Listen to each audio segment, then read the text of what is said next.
So now we will be beginning the session. Respected speakers of the day, Professor Dr. Pant and Ambassador Anil Trigunayat. Respected colleagues from Indian Forum for Public Diplomacy, respected colleagues from Global Policy Insights, all the delegates who are attending this session, all the diplomats, academicians, board of advisors who are attending this session, and the interns. A warm good evening to all of you. It gives me a great privilege and a great honor to host this academic session on the India and the new great game.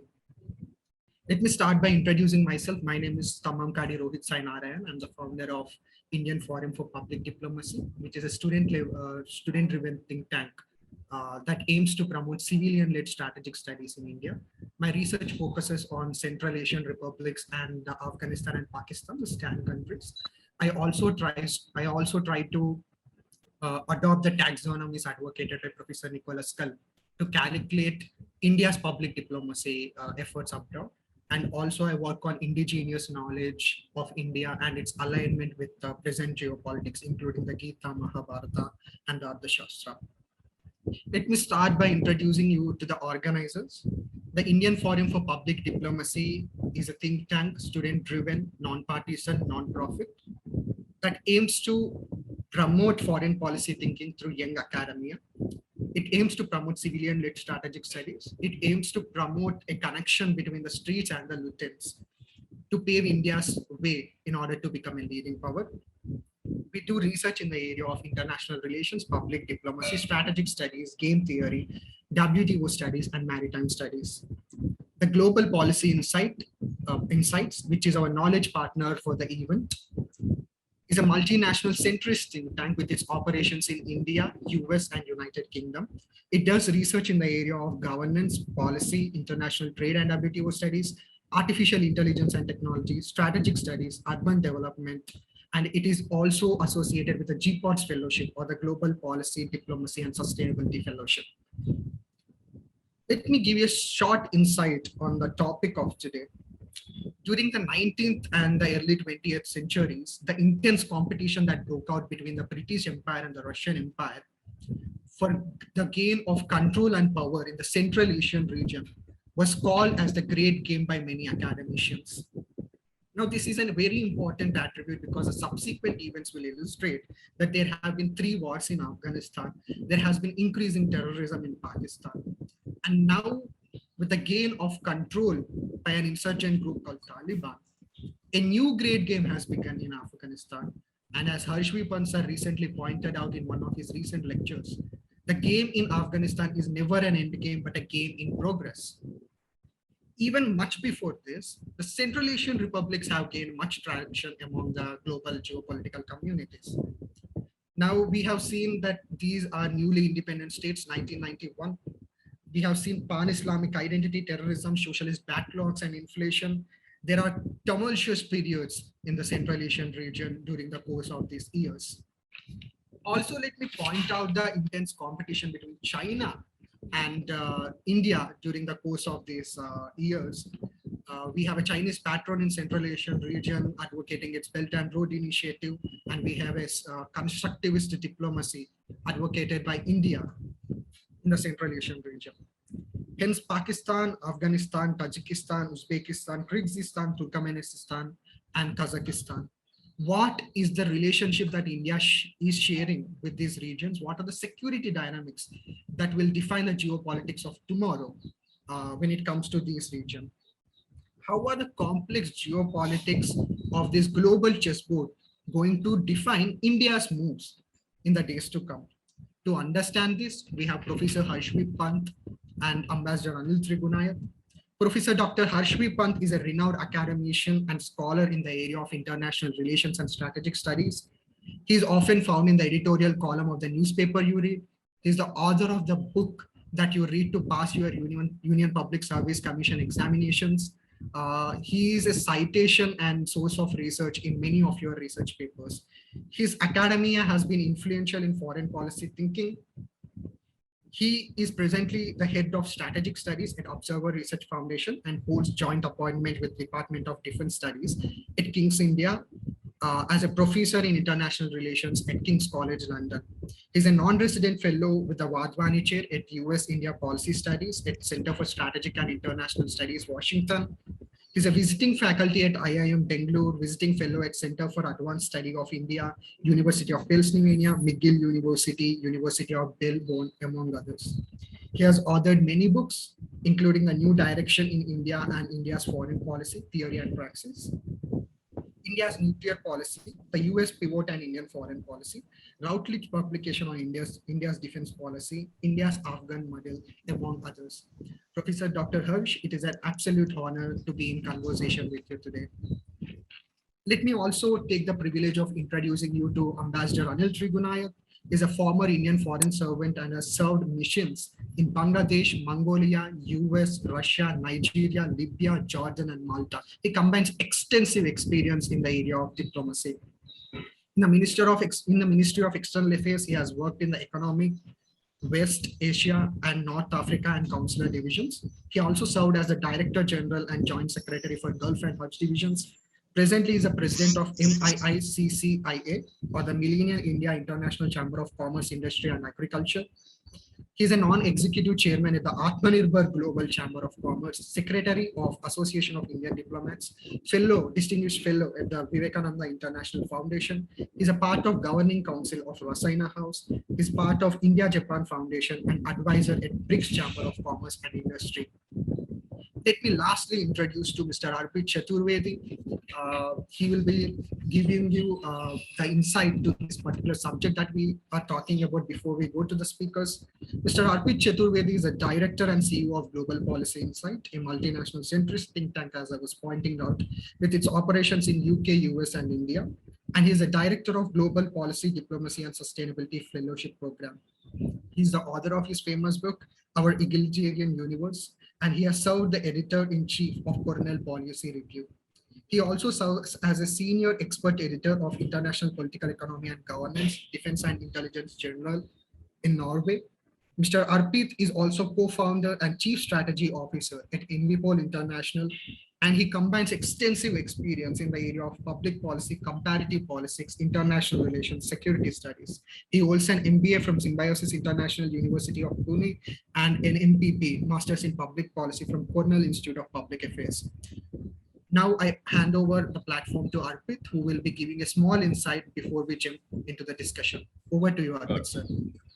Thank you so much, Rohit, and it is an absolute honor to be here in the presence of two people that I think have had the greatest impact on our generation of strategy thinkers and international relations, international political economy thinkers in India. I remember even before at least from the time that I joined grad school in 2016, when I went to Cornell, these are the two people, Dr. Harshvi Pant and Ambassador Anil Trigunayat, that we have literally grown up reading and listening to their works. And it is an absolute pleasure to have you both over here. In fact, Ambassador Trigunayat will also be coming in as a mentor for our fellowship. He has kindly accepted. So I would obviously, want to leave the major chunk of the discussion to these two gentlemen. My only input over here would be just to set the stage and just to probably ask some preemptive questions on which I hope that some discussion could take forward. And with the changing geopolitics of the times, we see that China has certainly emerged as a revisionist power to the United States. There are people on either side. There are people who say that China indeed is going to take over the United States as the predominant power in the world. There are other folks who typically say that China does not command that sort of soft power, so it will not be successful. There are yet others who say that we are probably entering a world where we would see greater multipolarity rather than just being a simple unipolar or bipolar world. It'll be a world of regions. And therein lies the whole debate on whether, if it is going to be the world of regions, then what is in it for India, what is in it for South Asia, what is in it for Central Asia. And I think those are particularly the things that I would look forward to hearing from our eminent guests today. I also think that, some amount of discussion on India's particular strategic position over here, where you're surrounded by Pakistan, you're surrounded by China, and now Afghanistan more and more being managed by Pakistan. What does it mean for India, considering its immediate neighborhood? Also, what do we know about, the probabilities and possibilities of conflicts when powers like China and the US, or India or China, they reach parity rather than being in a situation of preponderance. So I think some of those issues would be really, really interesting, and your views would absolutely be instructive. I would not assume that with the both of you on stage, I would have much to contribute over here. So with that, I hand it over to our speakers over here. So Rohit, if you want to lay down the format, that's it from my side. Thank you very much, Arpit. So I would allow Harsh to speak 15 to 17 minutes about the situation in Afghanistan and its alignment with Pakistan, Kashmir, and India's foreign policy and security dynamics. We'll then jump to discussion on Central Asian republics and security issues, which will be talked by Ambassador Anil Trigunayat, 15 to 17 minutes. Then we'll have a brief 20 minutes question and answer session. Over to you, Harsh, sir. Thank you very much. Thank you, Rohit, and thank you, Arpit, and thanks to the entire team for asking me to be part of this very interesting conversation. It's always wonderful when you have youngsters taking an interest in these matters. It's suddenly a new world out there. The youngsters are very interested in these matters. When I was a grad student, I was not. So it's wonderful to see a group of people, and suddenly Arpit's comments made me feel extremly old. There's a generational. I would have thought I am your generation. Perhaps Ambassador Trigunayat won't mind me saying that. but suddenly now I am Ambassador Trigunayat's generation, so I am feeling a bit off kilter. But I'll try my best. But it's wonderful. This is a debate in some ways that. I think brings out some interesting both conceptual and practical issues for India, for the region, and I think Arpit's point about the broader issues into which this is being subsumed. Right? Last year. All of us were talking about the rise of China and what it means. Suddenly, this year we are talking about the Western periphery. India's foreign policy for the last few years has been about coming out of this South Asia landscape and making its presence felt in the wider Indo-Pacific. So India was looking at its eastern flank much more cohesively, with a certain degree of cogency, with a certain degree of focus, and almost marginalizing Pakistan in the process. So Pakistan was important, but it's a nuisance. There's a nuisance value to Pakistan which has to be managed. So SAARC was, virtually has not been working. India's energies have been focused in BIMSTEC, in the Bay of Bengal initiative. India's energies have been focused on making the idea of Indo-Pacific getting accepted, and there have been great successes for India. I think one of the biggest diplomatic setbacks for China in recent years has been the fact that almost every country today recognizes the logic of Indo-Pacific, something that China doesn't recognize, but every other country does. So I think that has this is something that one has to look at from that perspective as well, as to what is happening in the larger realm of global politics. But suddenly now, 2 decades after September 11, 2001, it seems we are back to square one. The same people are governing Afghanistan. They are back in power. The same conversations about Pakistan's role in Indo-Pacific, in Afghanistan, the same dilemmas about how do you manage extremism, radicalization, terrorism emanating from Afghanistan. So those issues have bounced back. Again, coming back to the generational question, I was a grad student in the US when 2001 happened, September 11 attacks happened. So in a sense, we are looking at a world that is coming back to, and Afghanistan bringing the world back to, bringing it back to the future, almost about its, insofar as the 2-decade-old achievements in Afghanistan seem very, very tenuous at the moment. So, the great game that is always played in Afghanistan has entered a new phase. We are looking at a new phase of great power alignments, great power disjunctures, great power involvements. We are looking at the larger reality of what non-state actors can and cannot do. And perhaps how the rise of a group which was widely deemed and still is deemed as a terror organization to the very center of Afghanistan's politics, and forcing others to recognize them as such. So, those are the questions that have been perennially part of politics. But today, when it is happening in Afghanistan, we are having to engage with them much more personally, much more individually than perhaps we had done as a concept in the past. So, what has happened in the last 24 hours, when Taliban has come up with its own set of government, and I think that's the challenge here, that I think a lot of the debate, even till a day before, was about this whole issue of this whole narrative of that this is a changed Taliban. The Taliban is changing, that this is Taliban 2.0, 3.0, whatever. That Taliban want international legitimacy, and therefore there will be certain things that they will be doing. And one of the most important things, an expectation that I think a lot of people, perhaps naively in the international community, had, was that it would be a broad-based government. It would be an inclusive government. Some people even thought that women will be part of it. Now, so it's. I mean, I think living in India, we understand, and I think India's assessment perhaps has been more right on this than any other country. And so, therefore, the reluctance to engage with the Taliban has been at the core of Indian policy. And if you were reading the op-eds of the last few months, the whole debate had been engaged. Taliban, do not engage Taliban.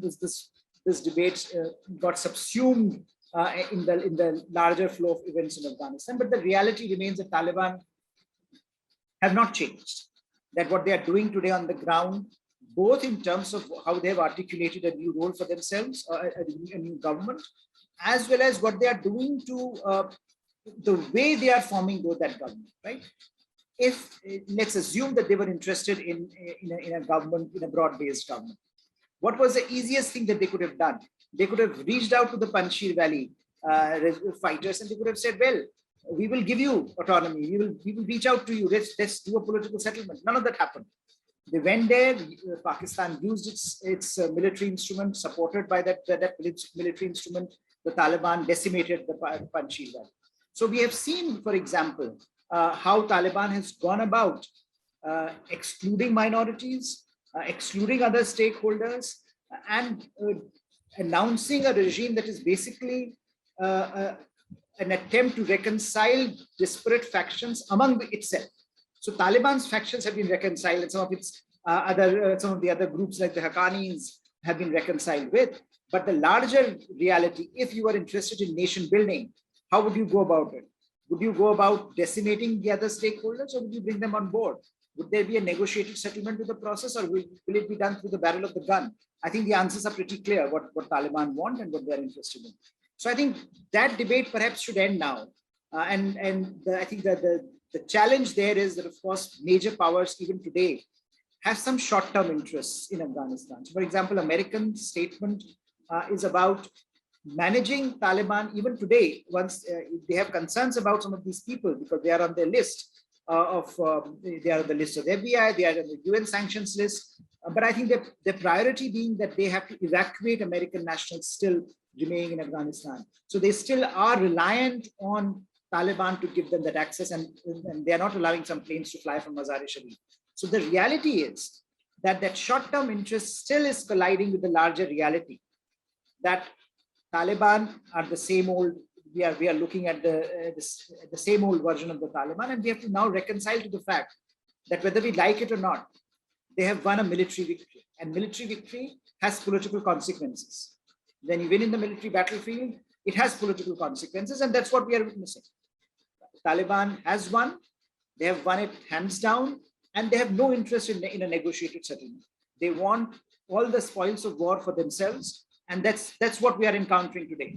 That the government that is being formed is basically who's who of the terrorist of the members of global terrorist groups. But it's a Taliban's list. There is no attempt there. They are no shying away from the fact as to what they want to do. And I think for the rest of the world now, the question is, what is the calculus then of engaging with the Taliban, or of making sure that while we engage with the Taliban, that does not automatically confer legitimacy on the Taliban, because that's a distinction there that has to be maintained at a time when Taliban would still want the world, the international community, and in particular America, to release the assets which the IMF has now frozen, and to give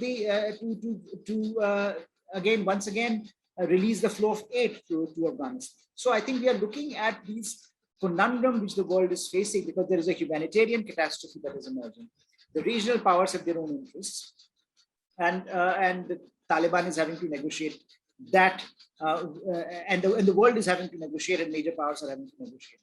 Now, the way a paradigm is still being constructed in some quarters is that somehow, because this link with the Taliban are in the pocket of Pakistani military, and the Pakistani military is in the pockets of the Chinese. So you will have this relationship that will now be very beneficial for Afghanistan. But somehow now a new phase in Afghanistan is going to emerge, because Pakistan has the back of the Taliban, and China has the back of Pakistan with its resources.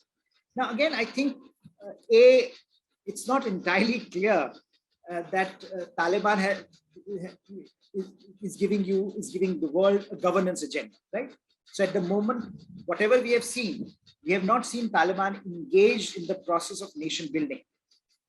That they are still in the process of nation destroying or destruction of their country. They are still not.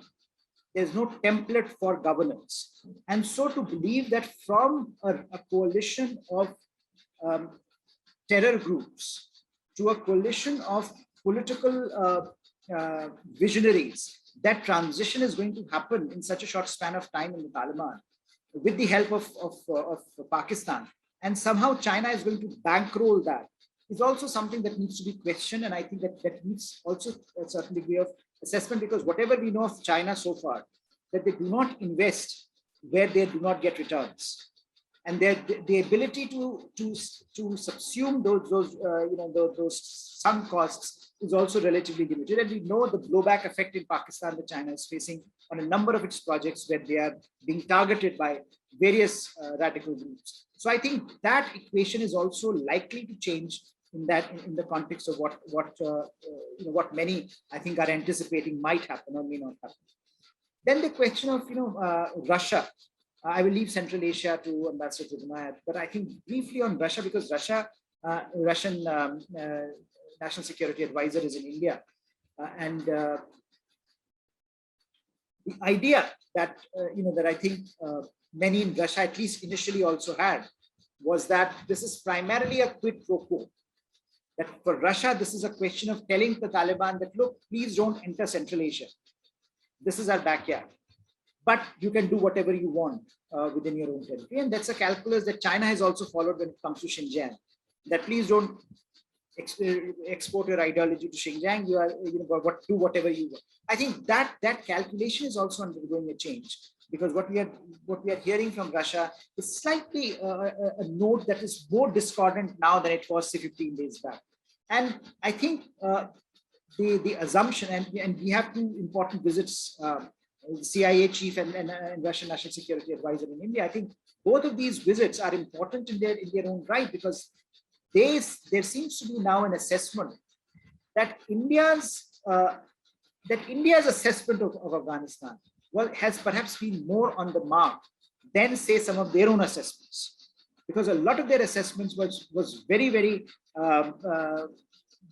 optimistic about the nature of the Taliban, about its evolution, about the possibility of a rapprochement between various stakeholders. None of those assumptions have held forth since then. And so I think there is the sense that perhaps India needs to be engaged with on these questions. But there is no shying away from the fact, and I think that's the last point I would want to make, is that the challenge for India has grown.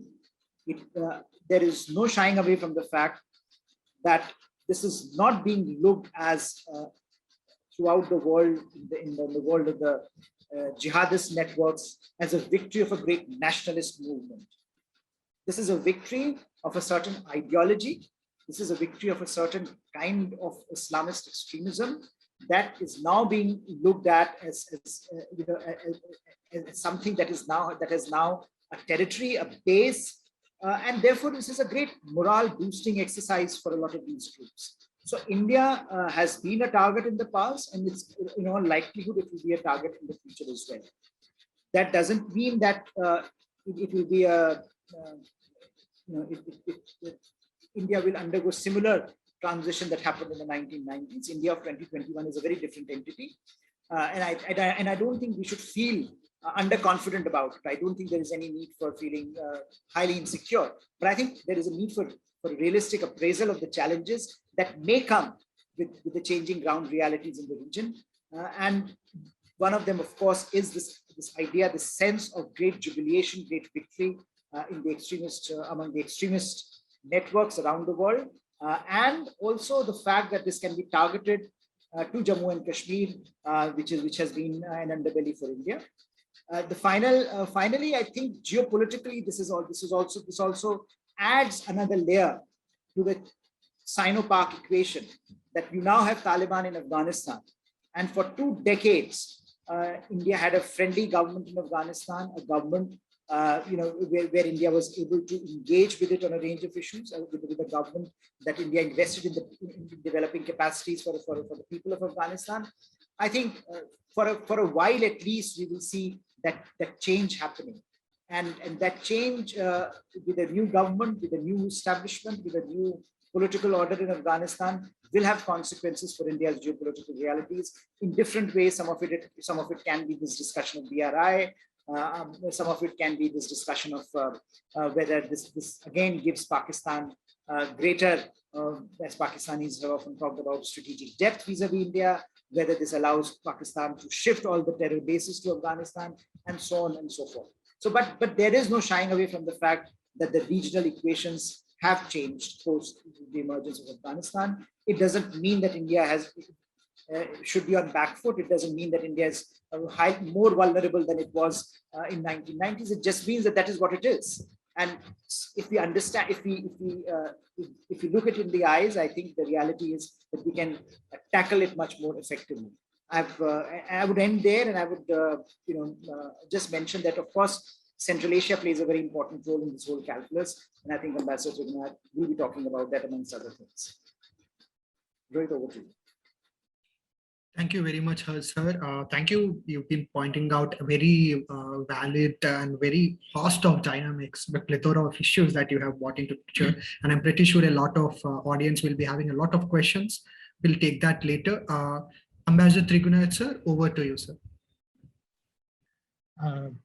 Thank you, Rohith, and thank you, Arpit, for this invitation, especially as my dear friend, Professor Harshvi Pant, who is many years younger to me, so, but far more wiser, I would say. And I would congratulate both of you for bringing these organizations, Indian Forum for Public Diplomacy and Global Policy Insights, to the level of very serious debate in foreign policy issues. And so I think that, and I keep watching you all, and wherever possible try to assist. But I find that the things are changing very fast all over. And it is very difficult to keep track on what is actually happening. I fully agree with the assessment of Professor Pant about the situation in Afghanistan. I always say that there is always a talk, you can be a wiser in the hindsight. So there are a lot of people who will tell you that India should have talked or not talked. Of course, as diplomats, we always keep all channels open until the end. So you need to have contacts with all kinds of people, and especially the kind of assets that you might make over the years. I mean, all these programs, training programs by various people, I mean, they provide you the kind of an access So it should not be the case. But what eventually happens, who helps you? It is the people of the country. So in Afghanistan, I would say India is the only country that has actually done some nation building in that place. The Americans came there for counterterrorism, if you were to believe President Biden in his own statement. So they had an agenda which they served or partially served by killing Osama bin Laden through their very close friend whom they trusted for 50, 60, 70 years, and that is Pakistan, Islamabad. And unfortunately, they got carried away by the same assessment of Pakistan, and Pakistan double-crossed both the Russians as well as the Americans. I know for Russia for a fact, as I posted there in 2010, when my friend Kabulov started outreach because he was an ambassador to Afghanistan, Pakistan, Russian ambassador.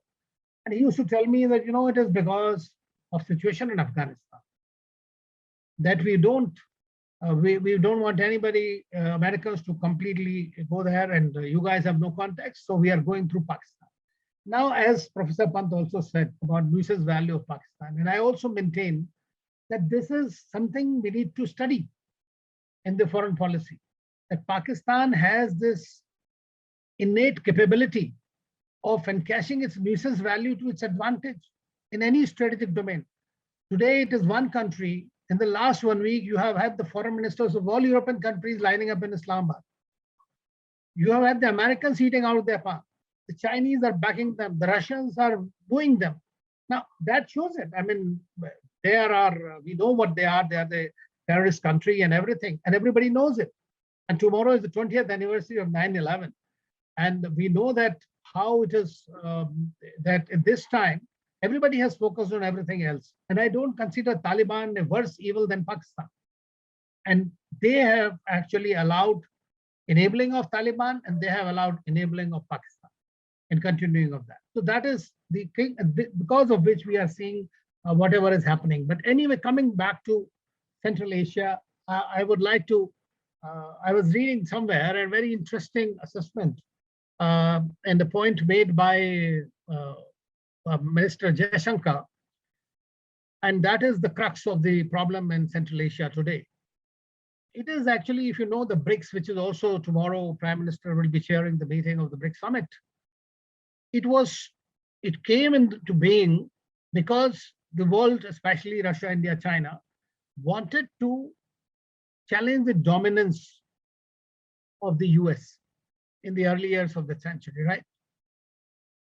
And that remains the DNA of this. So what Jaishankar is saying is that the counter dominance instinct and principled commitment to multipolarity in all forms is written into the DNA of BRICS. Now you can expand it to Central Asia as well. We have had really very few connections, even though it is a fact that in 1990s, when they achieved their independence post the disintegration of the Soviet Union, nearly all the leaders from all these 5 stans were invited to India. They came there, we signed several agreements, we started doing, but what we lacked was connectivity. So connectivity became a very major issue.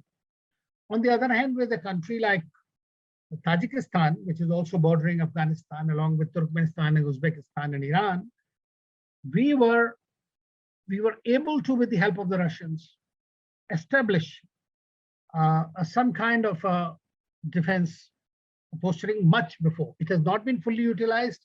That is a debate that can go. So as far as the geostrategic significance of Central Asia, that is a given. And for criticality for India's foreign policy, it is also equally a given, I would say. Why? Because of its location, strategic location. Now, Central Asia, as you know, shares the borders with China in the east, Caspian in the west, Russia in the north, and Iran and Afghanistan in the south. So it also makes it vulnerable for geopolitical power. And the great game that you mentioned about the 19th century between British and Russian Empire is beginning to play in a different context in the 20th century. Because we are seeing now that the Americans initially tried their luck very much with these countries, and they even used them while Russia was on their side at the time, against the Al-Qaeda and the Mujahideens and Taliban in attack when the Americans attacked there. They used these countries. They tried to create certain security mechanisms, CSSE and all that, working with them. But then the Russians, obviously, the moment Putin came to power and he was trying to grab control of the thing, he knows that it is his backyard. He could not allow the Western influence in that. And that was one of the reasons that they were also worried about continued and prolonged presence of the Americans in Afghanistan. Now we have also seen a dichotomy of sorts in the approaches of China and Russia insofar as presence of US was concerned. On the one hand, they are now criticizing the hasty exit and whatever of the Americans from here. On the other, they were also not happy about their presence. So that is what the global geopolitics is all about. In the meantime, the Chinese have also taken advantage of the emaciation of the or decimation of the Russian power overall in its own backyard. So that's what is happening. But in the meantime, these countries have also were not united in one sense. We have seen how Uzbekistan, the leader of Uzbekistan, was, whether he was an SCO, still he was unhappy. Whenever he would blow his own bubble separately, Kazakhstan would feel that is the richest country, the biggest country, and all these countries are poor and nearby. I mean, they need be. I tried to organize a meeting, and one of the big ambassadors told me, he said, you call me alone separately. So that is also there. But at the same time, we are also seeing that all these Central Asian republics eventually, after Kazakhstan had Uzbekistan had the change in leadership, that they try to leverage, like in our neighborhood, our neighbors leverage between India and China. Similarly, the Central Asian republics also try to follow some policy which is called as multi-vector foreign policy. So they welcome China to balance the Russians and the Western influence. Now, China, whenever it comes anywhere, right, it is also, of course, one of their neighbors, and as we know, Khan Corridor. So when they come into any region, they are there to stay. They are not going anywhere else, unlike others who might choose to go out. And that's what precisely the Chinese are doing. Of course, it is having its own backlash in some way. Now, India, as far as India is concerned, I think India has a strategic interest in all the 5 Central Asian republics. I remember the Prime Minister Modi, when he returned after his visit in 2015, so he said that I returned to India, convinced that India and Central Asia must reconnect. It is important for the future that we seek for our countries in our region through surface, digital, and air connectivity. He also came up with, as he comes always up with some kind of acronyms, came with something called HEAL or health or whatever, in the region as to what are going to be our major focus in the region. Now, let me talk about individual countries, how relations with them are there. For example, I said the Kazakhstan is the richest economy. So India's major interest in that country was also to access its uranium deposits. And it has also openly, till Sultan Nazarbayev was there, was supporting India's candidature in the United Nations Security Council, or aspirations, you may say, or India's national energy security strategy. It was very important because it has uranium deposits which are there. And so we have signed several agreements with them. It has roughly about 15% of the global deposits, just to give you a context. So it has any fora, wherever it is there, it has been the closest to us in that sense of the term, I would say. It has also become by itself a leader in its own right. Why? Because it has come up with many issues, whether it is disarmament in the United Nations Security Council or when they were there, or whether it is the Kazakh president trying to have the unity of religions. He started something called the World Congress of Religions. In fact, even I was invited once in 2018 to attend that one. And there they invite all the countries from the world and try to bring about the religious amity and all. So that gave them a different kind of a heft. Of course, now a new leader is there in Tokayev. Then we also have deals in defense cooperation with them, quite strong, which has been going on. Cyber security, they are coming. They want India to come into fintech and other things. So this was becoming very important from our point of view. Similarly, Uzbekistan, with which, as a lot of you know, that we have a certain kind of history, especially during the Mughal period with Uzbekistan, Babar and all that. So it is also a 7th largest exporter of uranium. So you know that it is also equally important from our perspective, and we have Tashkent has been very important not only for the 1966 agreement, but for the bilateral trade investment strategic the access. It is very important from our point of view. Then it is also a double landlocked country, you know, so this is why it needs the transit facilities to the Indian Ocean, and that is why it is reaching through Afghanistan to Pakistan, to Iran, and to basically get an access to the Gulf. So this is another of its important thing. Then oil and gas sector, we know that these are very important. Uzbekistan has also tried to work in the context of the international North-South transport corridor, which is for which Chabahar port has now been integrated into that. And so now India, Uzbekistan, Iran, and Afghanistan happen to be the critical quadrilateral working group. I do not know what will happen with the new government, because Afghanistan is going to be the biggest challenge for us now, exactly because we were focusing on Chabahar port essentially to obviate the necessity of going through Pakistan. And then same thing applies to Turkmenistan, which was been looking for, having natural gas pipeline to India, which was called TAPI, very famous, Afghanistan, Pakistan, India. It has not moved forward, even though the working group continues there.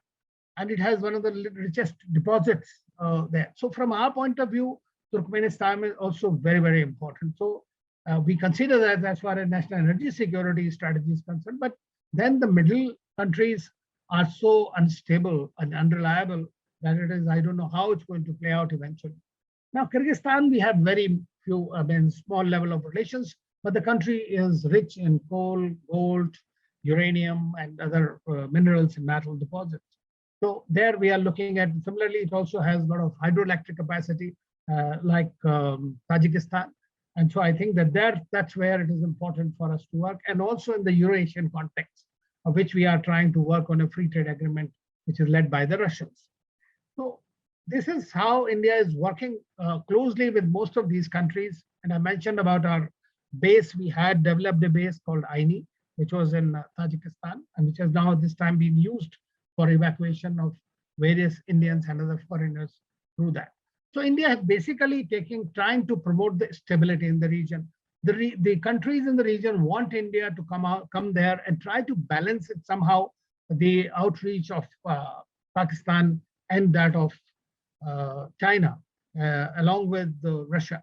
But again, I mean, since we were very heavily dependent, as you know, apart from the historical relations that we talk about, what in today's context matters most is the real politics and the real situation, what happens.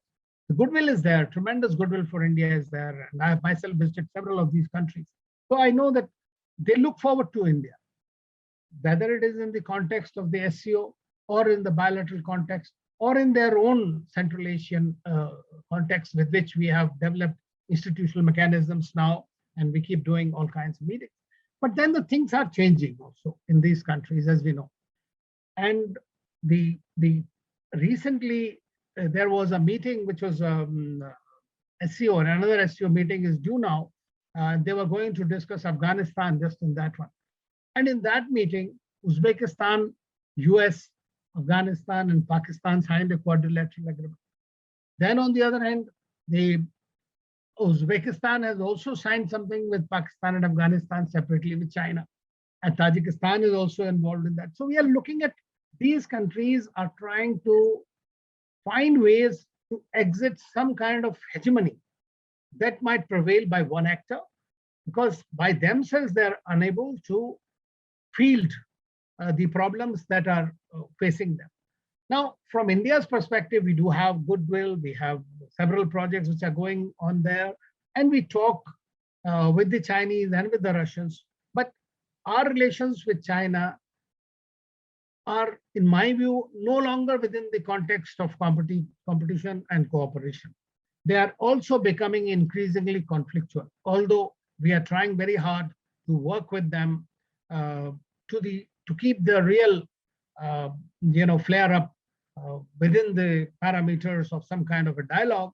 But for how long? Because now what has happened in Afghanistan has opened a greater channel for China, Pakistan access to encash. Because see, in the Middle Eastern context and the Asian context, if you were to look at, I have always said that a certain kind of a new dynamic that is emerging in the region, and that is China, Russia, Pakistan, Qatar, cryptic. But now I have added A to that, that is Afghanistan. So cryptic it becomes, and so we'll have to see how it happens. Terrorism is something that all these countries are, especially the ones which are bordering Turkmenistan, Tajikistan, and Uzbekistan, they are mortally scared because the terrorist groups which are working in, there's so much of Tajik and Uzbek population in Afghanistan, and these groups which are affiliated to Taliban and others have the potential of destabilizing these countries, because these countries are also not democracies in that sense of the term. They are, you know, that when the last elections in Kazakhstan happened, so when the OSCE came to observers, they commented on the elections, and the President Tokayev said that we don't care about them, let them say what they want, but the others were there too, like Chinese or whosoever is the observer. So this is the kind of situation that they are trying to work on that, and it is this, we are looking at a problem for our own access to the region, a challenge to our own connectivity issues, exactly how are we going to work. In this case, I find that Iran and Russia could play more important role. Whether they will remains to be seen. As Professor Pant said, today we have the Minister of, Nikolai Patrushev, the NSA in town, and so is the CIA director, and they are discussing Afghanistan. We need, Russians have continued to maintain there, and as I said, last 10 years, they have heavily invested in Taliban. They have contacts, they have invested in Pakistan as well.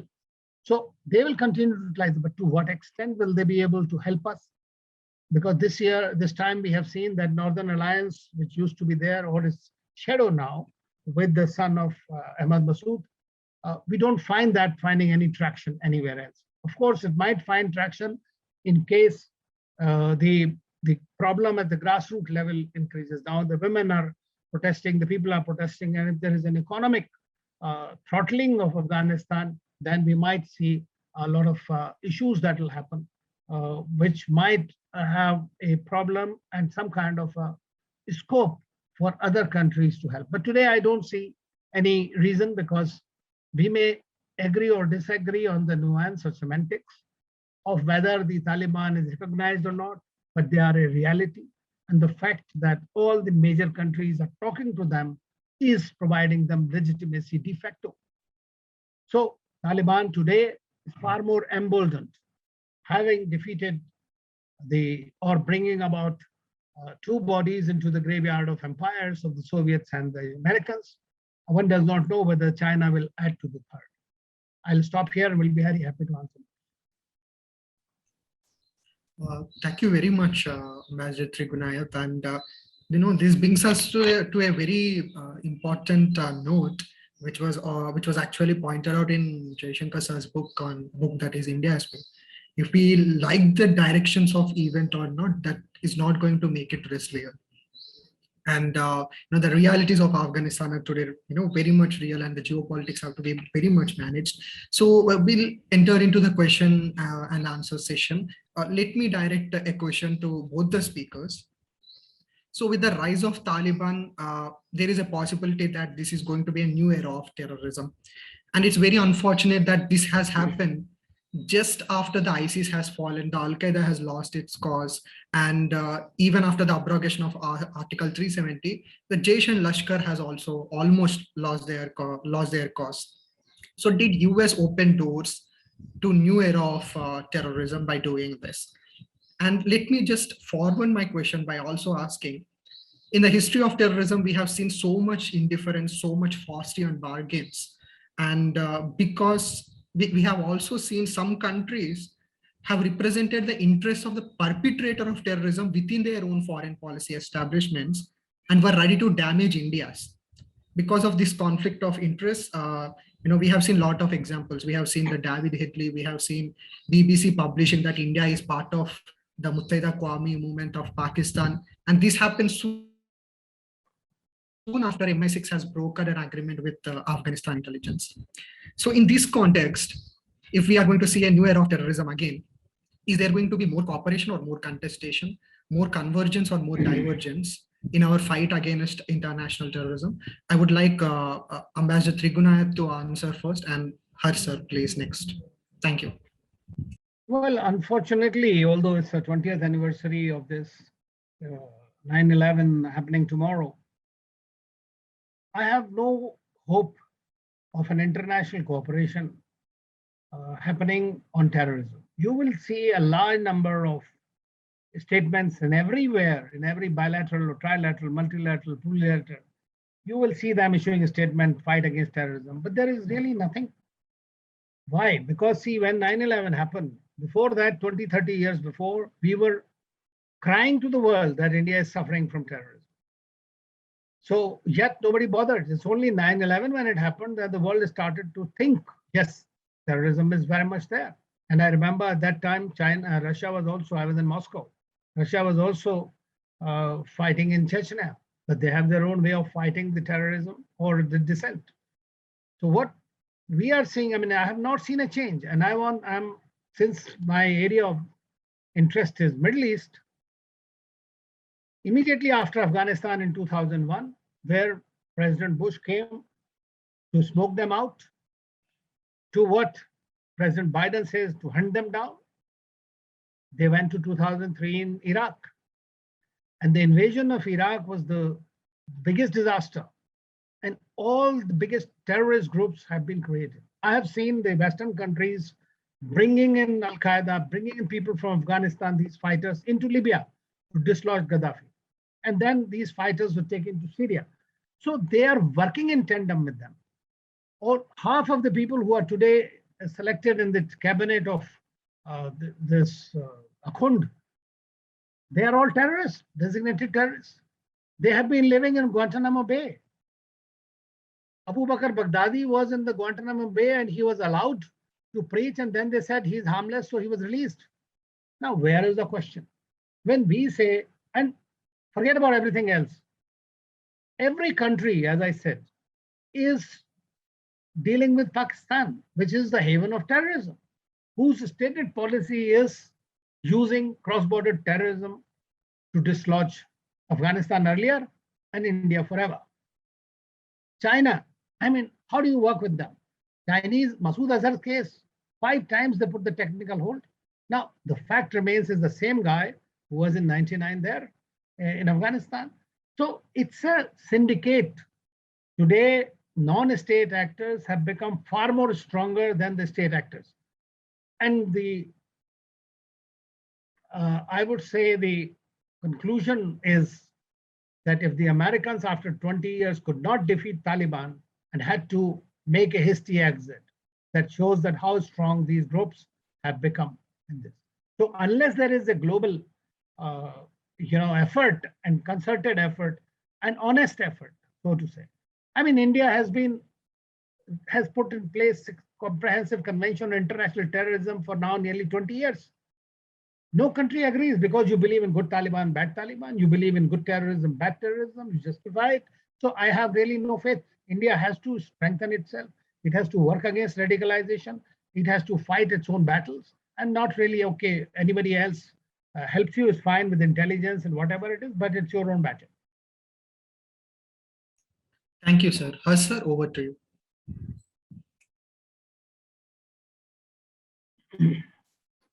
Yeah, no, I think, on terrorism, I do not see a global consensus emerging. It's chosen to say that whenever we talk about terrorism, the world can't even agree on the definition of terrorism to forget the fight against terrorism. So I don't see any positive move in that direction. If the world would not come together, and the kind of factions that we are facing today, in fact, even after things that have happened over the last decade or 2 decades or 3 decades or 2 decades in particular, since 9/11, there have been a succession of attacks in the West, where the West itself has sort of got a bit more in tune with the larger reality. But I think their ability to handle it has been more in terms of co-opting them. And so making these Faustian bargains with some of these groups, or even countries like Pakistan, relying on ISI to provide them intelligence. So I think that challenge is not going to go anywhere. And I think just to add on what Ambassador was saying, I think what is also happening is that, look, we are also entering, as I said at the very beginning, at a period of some significant great power contestation. So that also means that the Russians and the Chinese of the world will stand up now much more aggressively against the US. So during 9/11, post 9/11, there was a brief convergence. And the Russians and the Chinese supported America because they felt, A, that this is something too big has happened, and B, I think America's unipolar movement was still there. Today, America is, the kind of withdrawal that has happened from Afghanistan, that gives a very bad name to, it's not about withdrawal per se, it's the incompetence with which that withdrawal has been handled. I think casts a long shadow over the US. So I think that great power contestation also means that the debate, that the divergence over issues like terrorism is going to get much more deeper and much more entrenched than we have seen, especially over the last 2 decades in particular. And so therefore, I don't see a positive movement in that direction. Thank you, sir. Dhananjay, you can please go first. I hope you are here. Yeah, thank you, Rohith. I'm Dhananjay. I'm a research director at IFPD. So it was a great presentation. Thank you, Ambassador Trigunayat and Dr. Pant. So my question is more on the for both of you. I mean, it is more on India-Iran ties after this Afghan debacle. We know that historically, after Taliban came to power, Iran had bad blood with Taliban, but now we see that Iran has agreed to even sell oil to Taliban, and though it has some small divergences, at the bigger context, it is converging with Taliban because it has ousted. I mean, technically ousted US. It's the common enemy from Afghan territory. So now we have seen last month and the month before that. External Affairs Minister Jaishankar visited Iran 2 times, signaling a change from, because earlier we had a lot of problems with the Trump, with the Trump administration, because there were a lot of problems with the sanctions over buying Iranian oil, or all of these, allied issues. So I would like to ask that where does India and Iran, picture or in this big new great game and the Afghan context, because Afghanistan is just not, Afghanistan is one issue, but in the new great game and the Central Asian picture, as well as Indo-Pacific geopolitics, plus the Middle Eastern context also we can put into this bigger landscape. So I would like to ask you, regarding where does India and Iran go in this in this manner? Where are they heading to? That is my question. Thank you.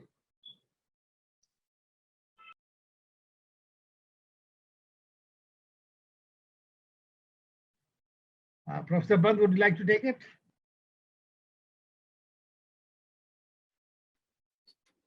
Okay, so what has happened in the case of Iran, of course, that we have seen a lot of back and forth, and we've seen a lot of ups and downs. But largely, the intent from India's side has always been to maintain Iranian relations on an even keel. Now, the challenge, of course, has been that you have American administrations that have different approach to Iran, and that complicates. When Obama was signing the nuclear deal with Iran, it signaled perhaps that India and Iran could have a more positive relationship, because it takes away a lot of that that anxiety of engaging with Iran, and it allows Indian companies to engage with Iran freely. And of course, India investing in Chabahar was a major factor, and Afghanistan was a major factor why India invested in Chabahar. So I think that, and I think what happened under Trump was, of course, that America moved out of the nuclear deal, and that created this Iran-America rivalry creates pressures for India-Iranian relationship. I think that's axiomatic almost. But India has never shied away from its commitments in Iran. If you look at Chabahar was also, India negotiated very hard with the Americans, and India got a waiver on Chabahar, right? So there is a sense that Chabahar was important. India was able to convince the Americans that it is good for America that India has this Chabahar port in Afghanistan. So I think there India has been given concessions. The oil, of course, was something that India could not do if you have logistics issues, and if you have issues of insurance that are not being taken care of, then you will not have the oil trade with Iran. But I think what Biden administration signaled, at least initially, that it is going to have a rapprochement with Iran. But Iran is a very difficult subject in American body politics. It's never that easy. It's very contested, and Iran is almost seen as a litmus test for a strong leadership in America. And I think despite good intentions, we have not really seen much progress on the nuclear deal equation. Initially, some statements were made which were positive, but then the Americans were waiting for the new regime in Iran and for the new government in Iran. And now the new government has come back. Raisi has come to power, who's a conservative, who's an extreme conservative member of the regime. And so I think it's not entirely evident to me that there is going to be a rapprochement between the two, or that rapprochement would survive. This Afghanistan has added another layer to that. So I think India's position, therefore, and I think what India has been signaling by the visits of Minister Jaishankar was clearly that India values this relationship, and India is willing to invest in the relationship irrespective of what happens in America, because that is important for India and for Afghanistan and for the region. So I think that is certainly going to be the trend. But just to point out that Iran question is still up in the air. Insofar as Afghanistan is concerned, what has happened in Panjshir, I think, has also shaken up the Iranians. In a sense, they have come back very strongly against Pakistan, and I think those fault lines, the Shia-Sunni one in the Middle East, the Saudi versus Iran, those factors always play a very important role in how the Iranian regime views its own role in the region. And I think that is where a lot of emphasis will be in the coming days as far as Iran is concerned. So I'm not, I think this is just the beginning in terms of how Iran is looking at.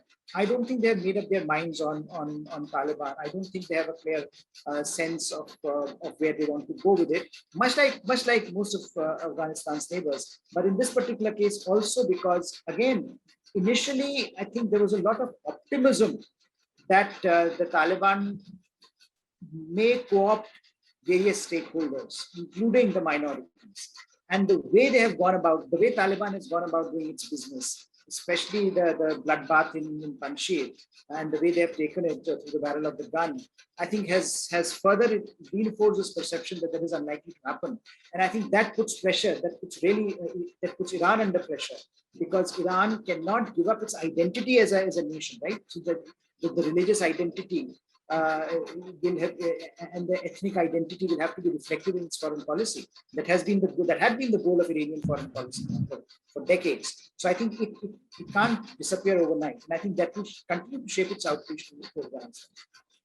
I have a very quick question, which is, since I'm interested in this because at GPI we also run a Quad Public Diplomacy Forum, and my question is related to the withdrawal of the United States. I've been hearing certain arguments that would free up their resources to commit more to the Indo-Pacific, which I somehow find a little bit of a quixotic argument, because if you look at all of the Pew surveys in the United States, there's cross-partisan support on not getting into any sort of a foreign entanglement.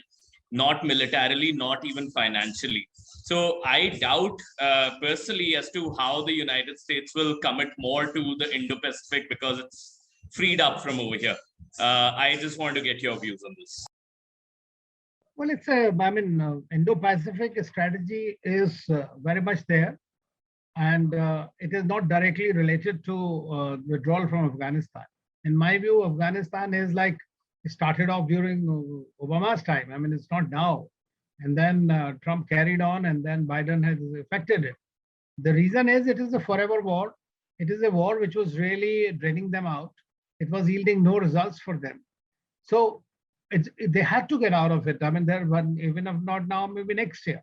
But that is a standalone kind of a thing. The way the discussion is not that they had to, but the discussion is that how they went. And the modus operandi that the Biden administration really did better. I mean, there will be many books will be written on it. But personally, of course, many people say that US is withdrawing from Middle East and all that, but that is also not true, because the Middle East is going to remain important, whether they like it or not. From India's context, Middle East, especially the Western Indian Ocean, is as important in the Indo-Pacific. So it is a part of the Indo-Pacific strategy. China is not going. I know the US-China competition will continue to be there. So whatever resources they have, that does not mean the war is going to happen tomorrow. Nowadays, physical wars are going to be very limited. It is going to be a very different kind of. I mean, one virus has brought down all the economies to its heels. So I think that the physical wars will become less and less prominent. There is more in the space and everywhere else that we'll see the fighting going on. But this was not my view. It was not directly, but many people tried to justify that. Thank you. Thank you so much. Thank you, Ambassador, sir. We will take one last question. We have limited time. So it comes from Yashvi. Yashvi, can you please go ahead, ask your question directly?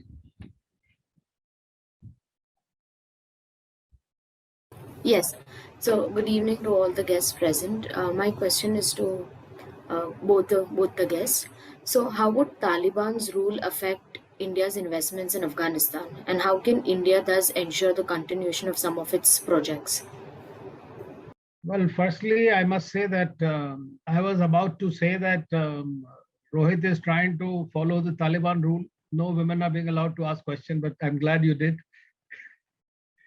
So, well, as far as my view, and Professor Pant can take it, I think that when India did not invest in that sense of the term, as I said, India invested in nation building of Afghanistan, its infrastructure, in its capacity building, and everything that Taliban acknowledges.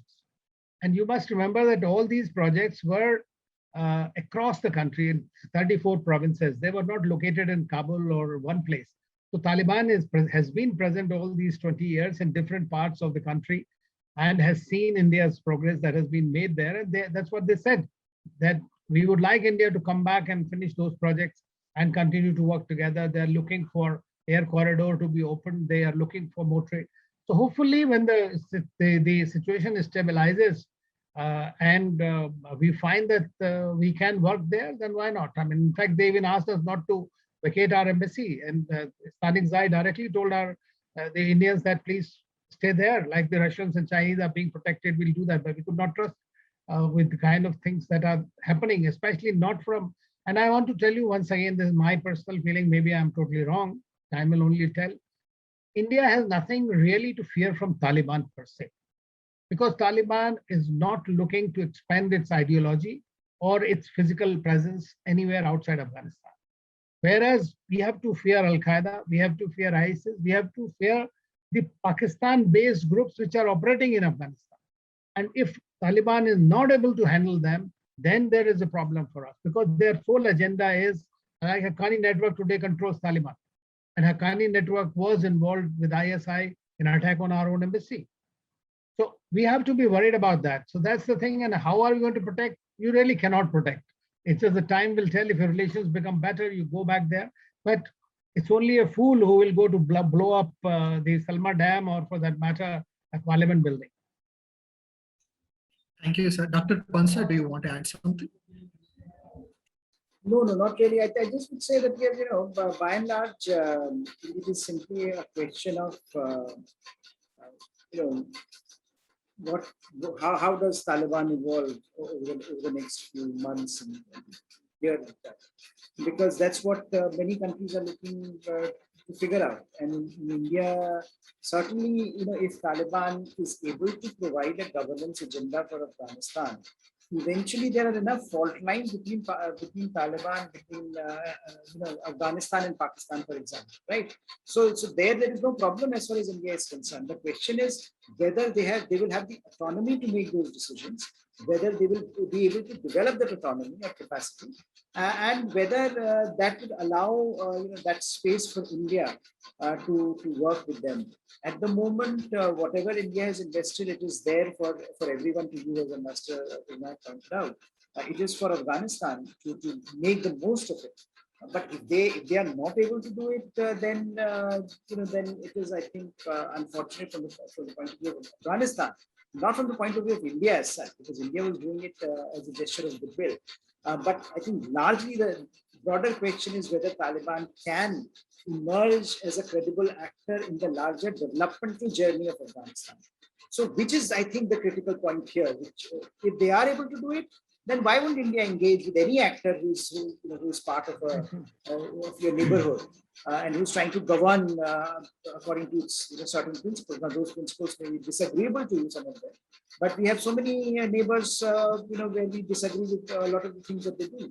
But that is no criteria for not having relationship. I think the issues at the moment, where is the Taliban going, and whether they have the autonomy and the space to create an independent role for themselves in Afghanistan. At the moment, it looks very, very difficult to imagine. So thank you very much to all the speakers, all the interns, all the audience who are present here today.